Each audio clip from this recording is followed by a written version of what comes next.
ಈಗ ಭಾರತಾದ್ಯಂತ ಸುಮಾರು 16 ರಾಜ್ಯಗಳಲ್ಲಿ ಬೈಕ್ ಟ್ಯಾಕ್ಸಿಗೆ ಗೈಡ್ಲೈನ್ಸ್ ಕೊಟ್ಟಿದ್ದಾರೆ. ಯಾಕೆ ಅದೇ ರೀತಿ ನಮ್ಮ ರಾಜ್ಯದಲ್ಲೂ ಕೂಡ ಬೈಕ್ ಟ್ಯಾಕ್ಸಿಗೆ ಒಂದು ಗೈಡ್ಲೈನ್ಸ್ ಕೊಟ್ಟು ನಮ್ಮೆಲ್ಲ ಜೀವನಕ್ಕೆ ಅನುಕೂಲ ಮಾಡಿಕೊಡ್ಬಾರ್ದು? ಮಾನ್ಯ ಮುಖ್ಯಮಂತ್ರಿಗಳಾಗಿರ್ಬೋದು, ಸಿದ್ದರಾಮಯ್ಯನವರಾಗಿರ್ಬೋದು, ಸಾರಿಗೆ ಸಚಿವರು ರಾಮಲಿಂಗಾರೆಡ್ಡಿ ಆಗಿರ್ಬೋದು, ಈ ತರ ಬೇರೆ ರಾಜ್ಯದಲ್ಲಿ ಇರೋ ಹಾಗೆ ನಮ್ಮ ರಾಜ್ಯದಲ್ಲೂ ಕೂಡ ಗೈಡ್ಲೈನ್ಸ್ ಕೊಟ್ಟು ನಮ್ಮೆಲ್ಲರ ಬದುಕಿಗೆ ಒಂದು ಅವಕಾಶ ಮಾಡಿಕೊಡ್ಬೇಕು.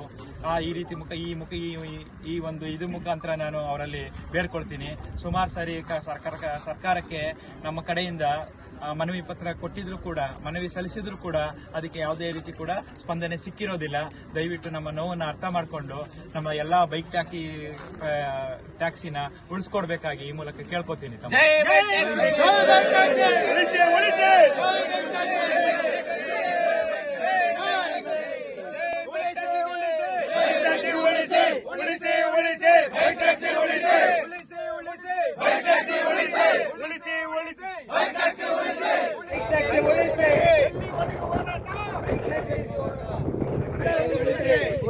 ಉಳಿಸಿ ಇಲ್ಲಿಯವರೆಗೆ ಹೋರಾಟ